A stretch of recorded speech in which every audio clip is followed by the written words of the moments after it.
Hey, Ben with Studio on the Lake. Good morning. Hey, look what happened October 21st up in northern Wisconsin. The snow is back, and it looks like there'll be more this week. So here's a review of it's called a Marathon 3. It's a Chinese power carver. I was going to say cheap, but that's not fair. I paid $80 just to review it, to prove my theory to myself that the hand pieces were all the same. And I'll give you the conclusion at the end of this, but came in a standard box, nicely packaged with shrink wrap, and it didn't really take that long. I paid $80 for it. You can find it if you search the Marathon 3 for $52, I notice now, and upwards to $250 from some unscrupulous resellers out there. So do the research if you get one. It turns out to be a good little power carver. It has instructions, and that's about as far as I read on it. Is what you see right there. So open it up. It comes in a nice little plastic case. Has several parts to it.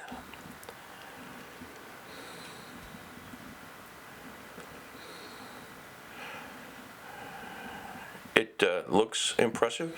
This thing has got a standard controller. It's got some heft to it. It feels sturdy. The knob works smooth. It does come with a foot controller, the handpiece on the right side there, and then that's a rest. I throw those away because stuff falls off those for me.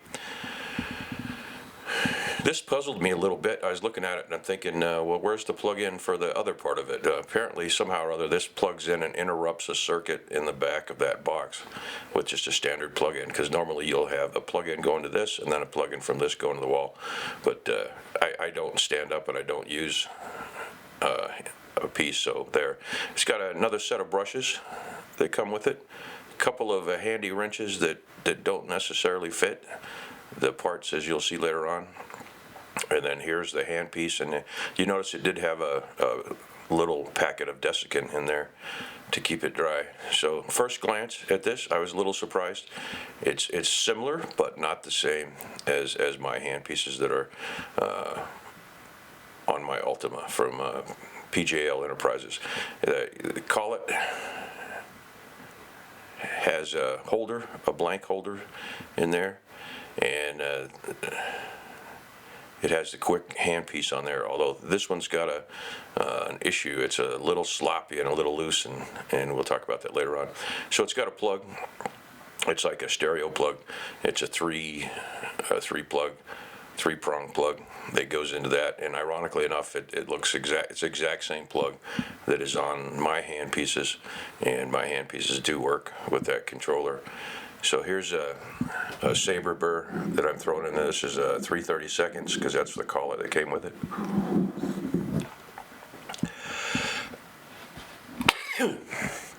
And it's a little loose going in initially. It's not tight, but when you click the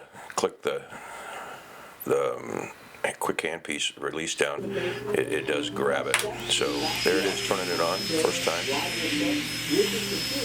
It's a little louder than mine, and gives the impression a little more noise, moving parts and pieces in there. And you'll notice that I did leave the sound in there on some of that. Just like my pieces, I ran it all the way down to see what it would do. I don't run mine on anything less than nuclear or 10. Most times, the only time I would do that is if I have a cutoff bit or something on there. Other than that, I run them wide open, and mine are 30 and 40,000 respectively. This, I think, was advertised at 40,000. So here's a piece of basswood and a leaf. And I wanted to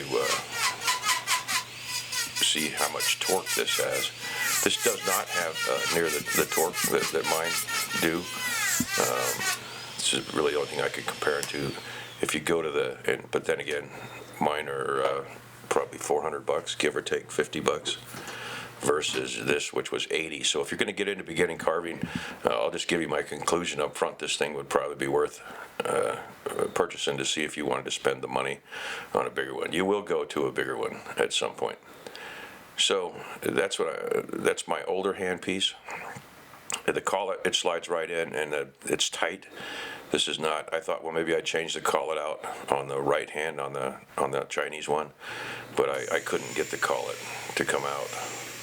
And to be honest with you, I didn't spend a whole lot of time messing around with it to see if I could make it do that. I did take the tip of the handpiece apart, trying to get that collet out, and it's stuck in there pretty good. So I think you're stuck with the 3/32. This black handpiece, which is my older handpiece, you can hear a little bit of the difference, and it's got a little bit more power to it.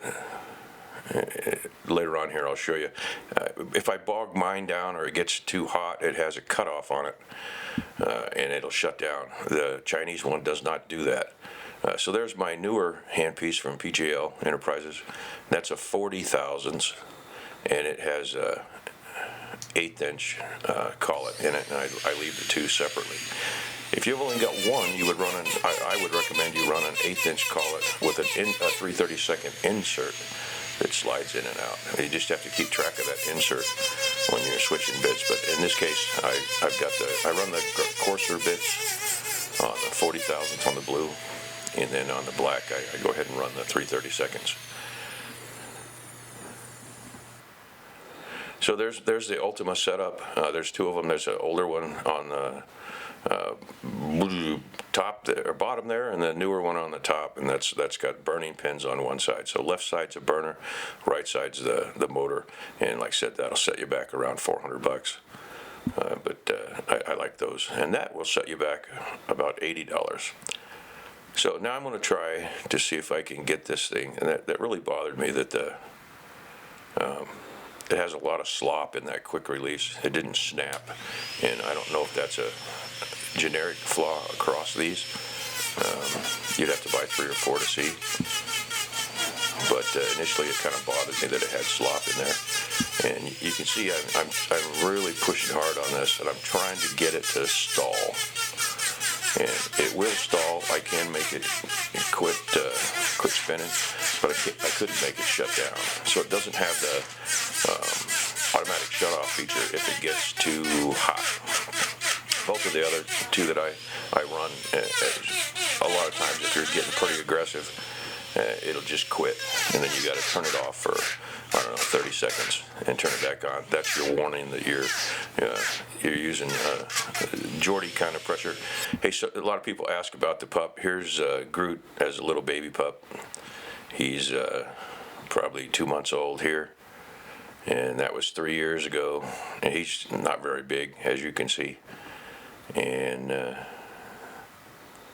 he's compared there to a kid, and there's his little roly-poly and a kid couch, and that's him today with his big old ugly mug, and that was him in the studio, and there he is with his big dog bed in the corner looking indignant. And here's the last picture for those of you that wanted to see the dog that ate my homework.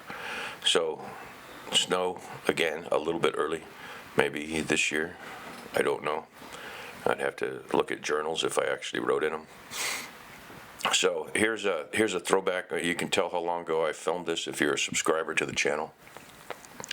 This is the Pumpkin Man, one of the little pumpkins. I went ahead and carved one with that Chinese deal just to show it would work. So these things, if you're trying to get into carving and see if you wanted to spend the money on a power carver and you could stand the dust, that's the biggest thing going. This is certainly, you couldn't do too wrong. If you're a professional carver looking for a second one, I don't think I would go ahead and buy it, but there's what comes in the piece, and there's what a good station looks like. Coffee on the right, black if you would, no Geordie juice in it. So hey, thanks a lot. This has been Ben with Studio on the Lake. Like, subscribe, and thanks for watching.